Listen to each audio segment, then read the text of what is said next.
പാലക്കാടുമായിട്ട് ഒരു അഭേദ്യമായ ബന്ധമുണ്ട്. പല സിനിമകളിലും എന്താണ് ഈ പാലക്കാടിൻ്റെ ഒരു ഇൻഫ്ലുവൻസ് വരുമ്പോൾ ഏറ്റവും ആദ്യം വിളിക്കുക നിങ്ങളെയാണ് എന്നുള്ള ഒരു പറഞ്ഞു കേട്ടിട്ടുണ്ട്. ഞാൻ ഇപ്പോൾ പാലക്കാടൻ ഭാഷ പറയുമ്പോൾ ആദ്യം എന്നോട് പറയാറുണ്ട്. ഇപ്പോൾ ബിജു മേനോൻ ഓർഡിനറി ഡബ് ചെയ്യുമ്പോൾ ഞാൻ റെഫറൻസിന് വേണ്ടി ഞാൻ വിളിച്ചു പോയി ഡബിങ്ങിനൊക്കെ ഇരുന്നിട്ടുണ്ട്.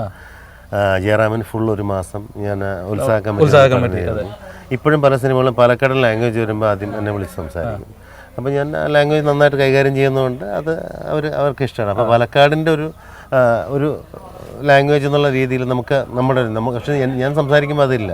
പക്ഷെ എനിക്കത് കറക്റ്റായിട്ട് ഈ പറയുന്ന രീതിയിൽ അവർക്ക് പറഞ്ഞു കൊടുക്കുമ്പോൾ പലരും പല രീതിയിലായിരിക്കും പ്രസൻറ്റ് ചെയ്യുന്നത്. അപ്പോൾ അത് നിങ്ങൾ പറഞ്ഞു കൊടുത്തിട്ട് ഏറ്റവും മനോഹരമായിട്ട് ഈ പാലക്കാടൻ ഭാഷ പ്രസന്റ് ചെയ്ത് ആരാ ഉള്ളത്?